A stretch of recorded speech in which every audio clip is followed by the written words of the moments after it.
Hi, and welcome to Conversations with B'nai B'rith. I'm CEO Dan Mariaschin. Today, we explore White Bird, a film about the power of kindness and courage in the darkest of times. I sit down with award-winning producer David Hoberman to discuss this moving adaptation of R.J. Palacio's beloved, critically acclaimed graphic novel. The film follows a grandmother, played by Helen Mirren, who shares her harrowing yet uplifting story of escaping Nazi-occupied France during World War II with her troubled grandson. Before we get into today's conversation, a quick reminder. If you enjoy this program, be sure to subscribe to Conversations with B'nai B'rith wherever you get your podcasts and leave us a rating. You can also subscribe to our YouTube channel and follow us on Facebook to stay updated with all of our latest content.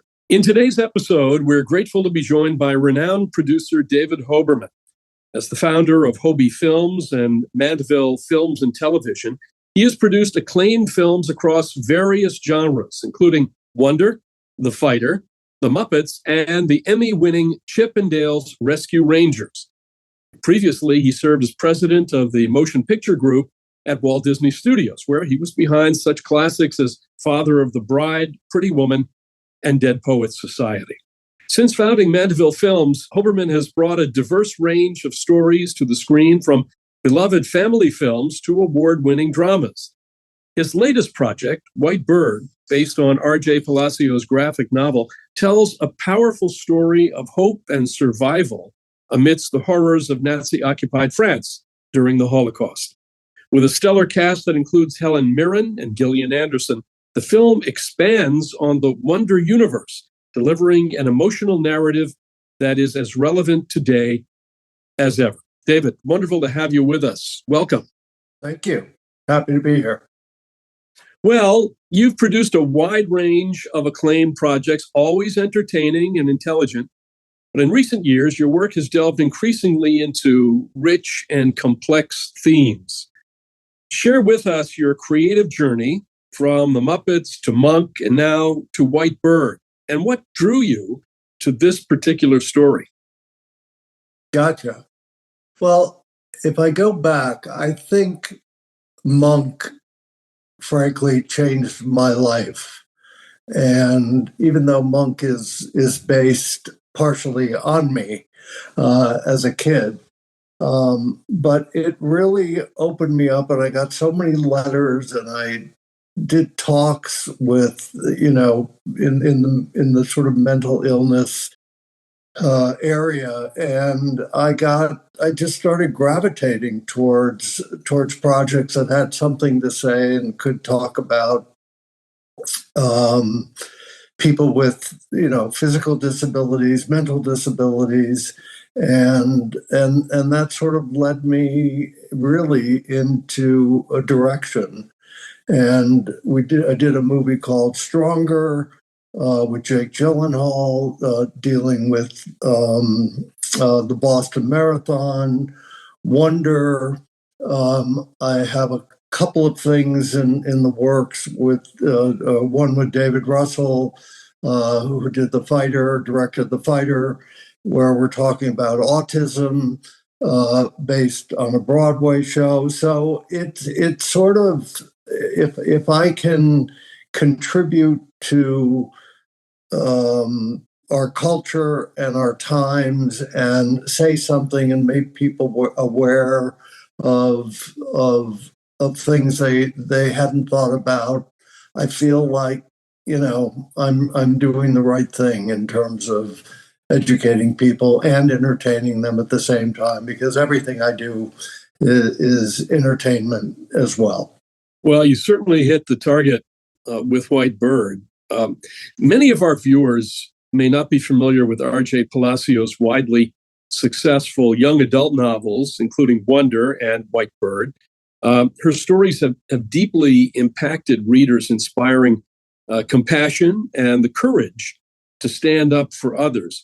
When you were first introduced to the Wonder series, how did the process of adapting these novels into films begin for you, and how closely did the the work of Palacio, how closely did she collaborate in shaping the cinematic vision for these stories to be put on film? Well, Wonder was kind of a no-brainer. My partner and I, Todd Lieberman, we were having lunch with a literary agent, and he said, "I have a book I think you guys should read." And for whatever reason, usually it can take a week or two or three to get to the book. My partner and I each read it that night that he got it to us. And we said that we wanted to do it, and they introduced us to RJ, and we had a great meeting with RJ, and then we went about trying to find a writer, and it was interesting because Stephen Chbosky, who wrote and directed it, he was the first person we went to. He was unavailable. He couldn't do it.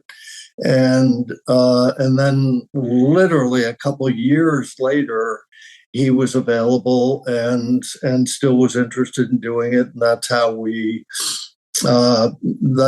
ended up getting Stephen involved. RJ was very involved because Stephen is a very collaborative filmmaker. She came to set a bunch of times. We solicited her notes on the script and asked her about shared casting with her. The funny thing is, and so unlike anything in Hollywood, Julia Roberts, who I made Pretty Woman with, agent called me and expressed interest in Julia wanting to play the mom. Well, it took us several years after we met with Julia and she committed to doing it. It took probably 3 or 4 years before we were ready to make the movie. And true to her word, she still wanted to do it. And that's so unusual in Hollywood, but she loved what it was about. She loved what the story was about. She loved the character. She loved the relationship between her and her son in the movie. And I think it spoke to her. And she, stayed committed and I think did a beautiful job in the film. So would you say then that there really are not significant differences in the narratives between the novel and the film? I think the biggest thing that we grappled with was point of view. The book has different points of view of characters, and that was the area that we sort of had to pick and choose from. And we tried, several different attempts in script form, and ultimately came to what we came to. But that was really the biggest sort of hurdle that we had to get past, and get RJ to be on board with it. I think it's fair to say White Bird naturally evokes some comparisons to the Diary of Anne Frank. And I'm saying this just a few days, we're talking just a few days after International Holocaust Remembrance Day. And I know the TCM aired the Diary of Anne Frank and other films as well on Holocaust Remembrance Day. Beyond that, though, were there other historical, literary, or cinematic influences that shaped your vision for the film? That's a good question. I've seen a lot of Holocaust films in my life. I'm 72, so you can imagine. And equally interesting, I have heard so many stories of people coming to me wanting to do Holocaust films and had true stories and so forth. And so I think more than anything, I had more sort of a global idea of what I felt this film should be. I can't point to a specific Holocaust film that, I could point you to that was an inspiration for this one. I think it came more out of the way we put the movie together. For instance, just having Gillian and Helen, it was really important to us to give the film some gravitas and let people know that we were serious in making this movie. And they gave it a certain credibility that we needed and were looking for, in addition to the marketing power that the two of them had and being able to mention them in the film. Director Mark Forster has a distinctive way of telling stories that feel both real and are deeply moving.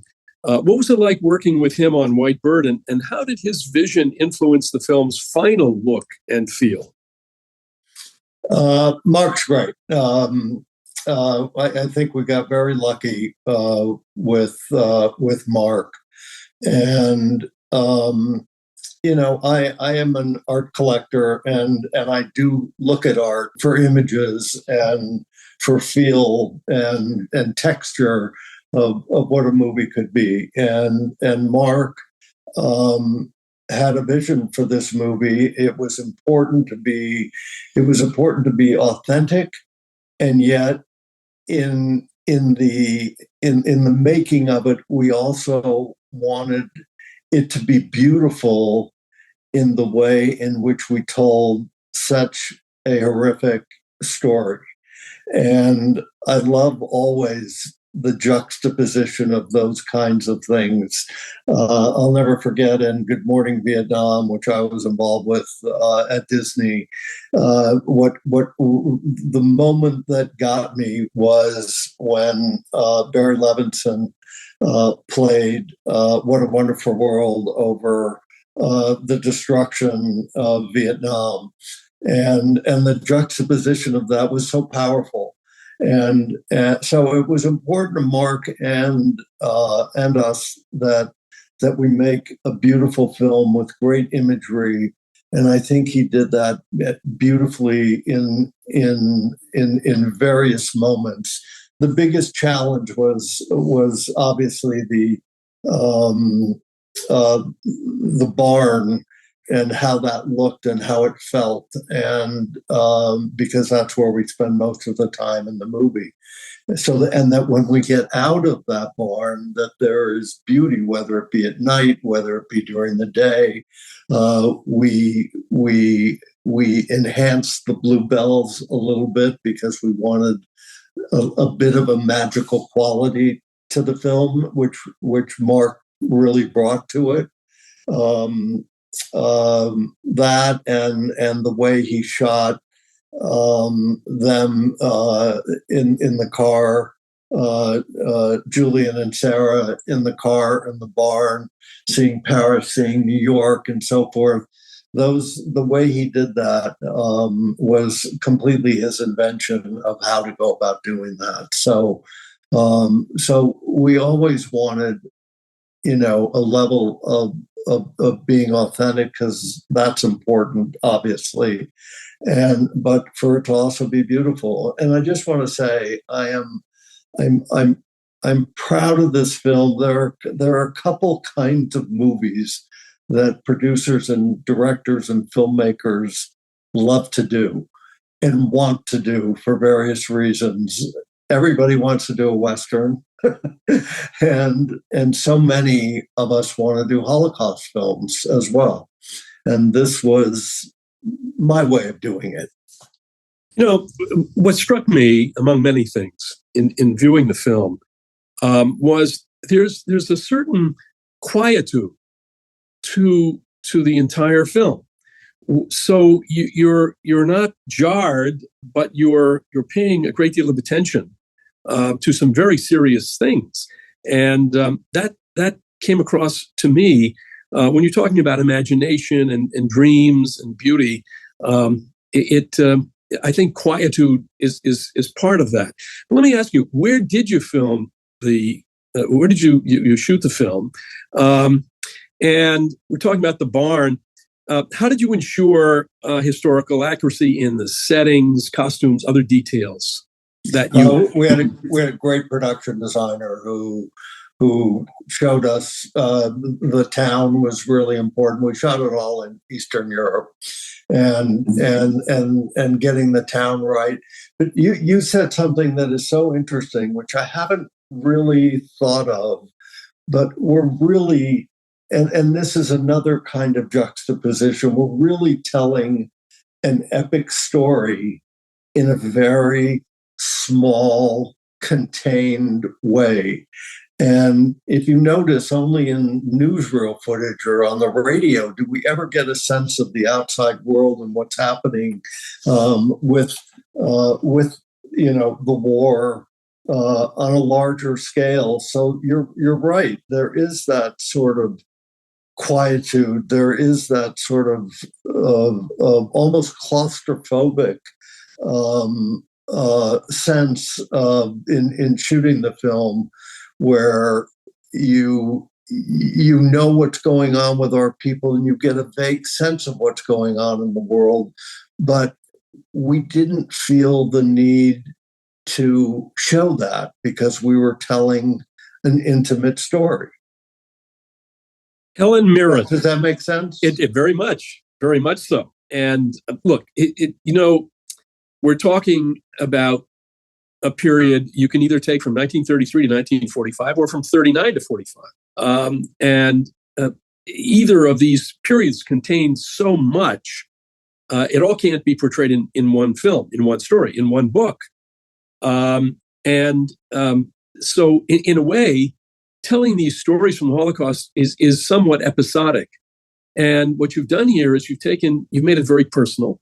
And in order to tell that story and convey the personal side of it, I think, again, to use my word here, quietude was probably necessary to kind of take in the audience, the viewer, and to have them really sink very much into the story.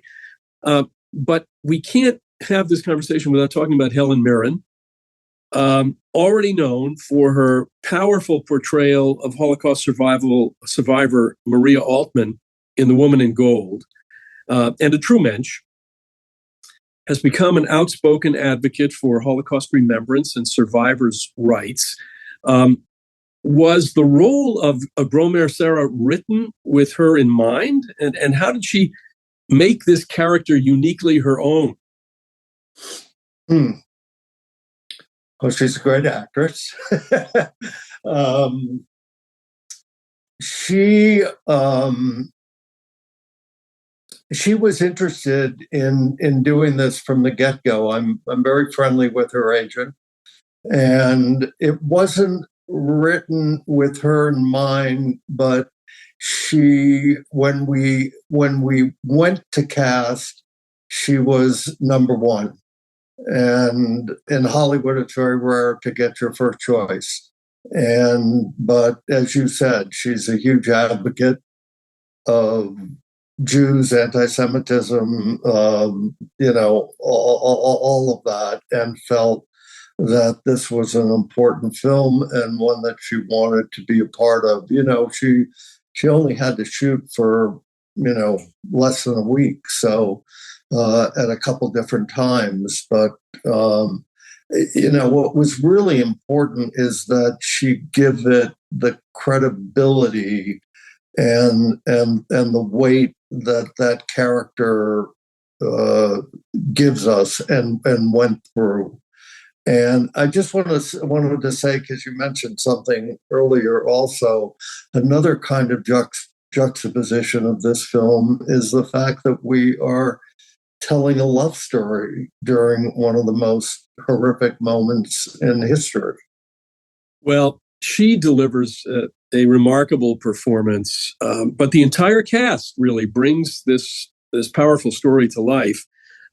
Were there any other performances that particularly stood out to you, and what qualities do you look for when casting? And how do the actors themselves help to shape the characters that they're playing? Well,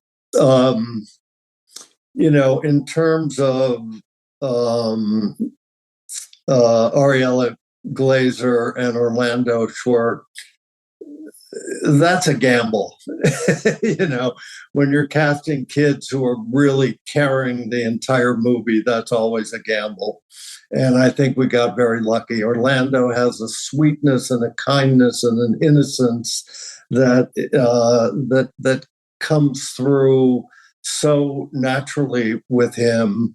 And Ariella, had I get more compliments about her performance in this than just about anybody, and she just did such a beautiful job in terms of her fear, her vulnerability, her being so out of sorts, her losing her family, all of it sort of you can feel in her performance, and I think she did a spectacular job. Well, it's a rare film that can address itself to both younger viewers and older viewers, and that's what we have, I think, in White Bird. Is there a particular message or feeling that you want these folks to walk away with after watching the film? I say this as, the number of Holocaust survivors, of course, continues to decline each year, 80 years on.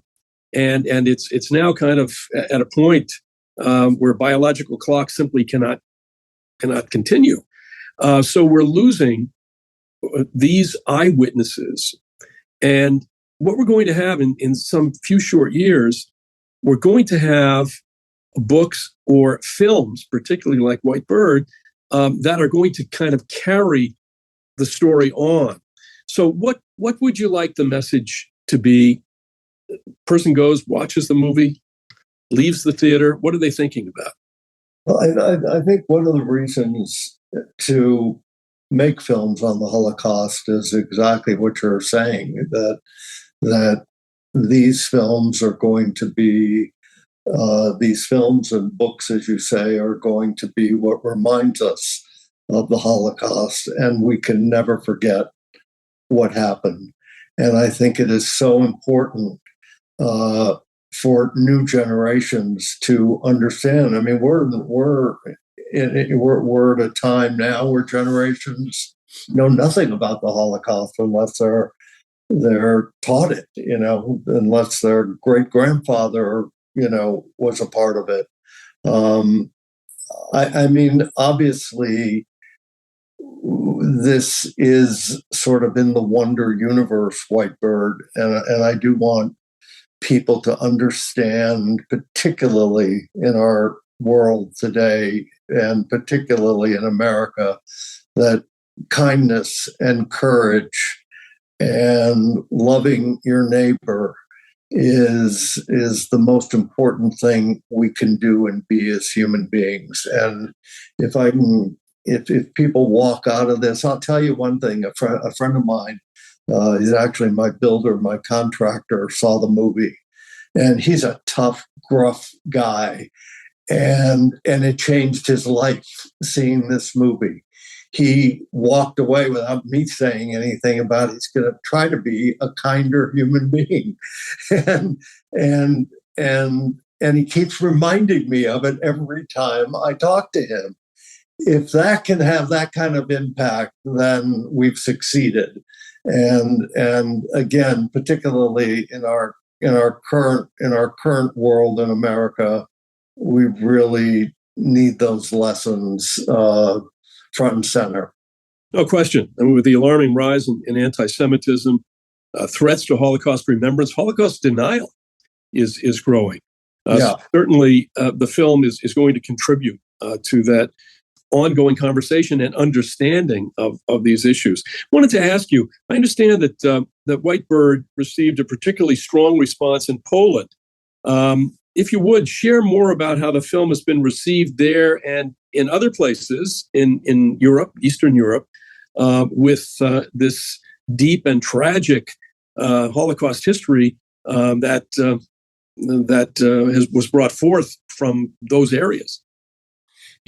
I visited Berlin a few years ago, and I was both shocked and delighted by their awareness of the Holocaust and of the Jewish memorials that they have. So, and that it is illegal for swastikas to be shown anywhere. And I was just really blown away by their sensitivity to it. And I think that was also true in Poland. I have not visited, but I know they share similar sentiments.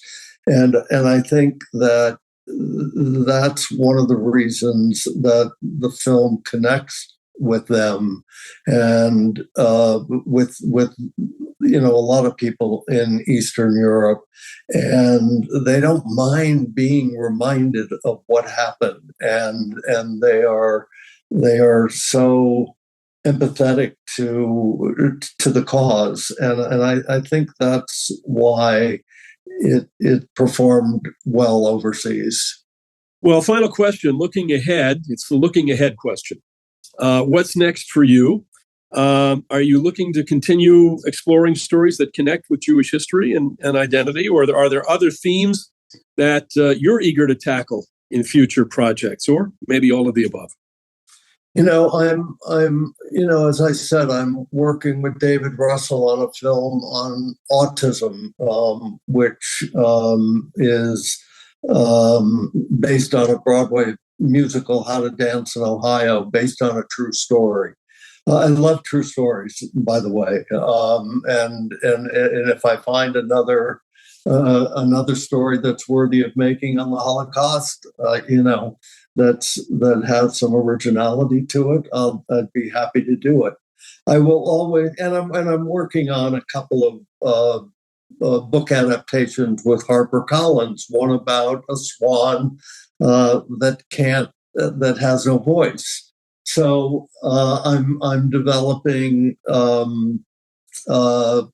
movie I've wanted to do for 30 years, The Hunchback of Notre Dame, developing at Disney, and that's dealing again with physical abnormalities and also in that particular one about the other and gypsies and discrimination and so forth. So I'm trying, I think from this point in my career on, I'm hoping that everything I do has something to say and something to reflect the current state of the world.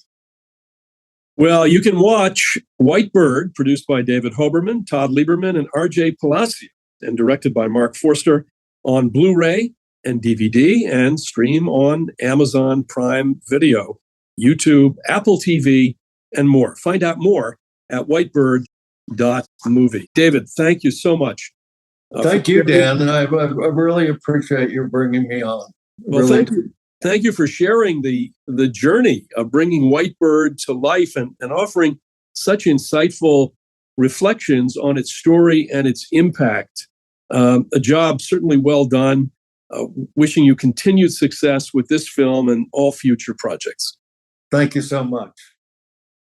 Well, this wraps up today's episode of Conversations with B'nai B'rith. A heartfelt thank you to producer David Hoberman for joining me and delving into the powerful storytelling and historical themes of White Bird, and to you, our viewers, for tuning in. Remember, the conversation doesn't end here. Share this episode with others, post about it on social media, or leave us a comment or a rating. Stay updated. Follow or subscribe to Conversations with B'nai B'rith wherever you get your podcasts. And be sure to subscribe to our YouTube channel and like us on Facebook for more great content. We'll be back soon with more important discussions on the issues that matter most to the Jewish community and beyond. Until then, this is your host, Dan Mariaschin. Take care, and remember, be brave, choose kind.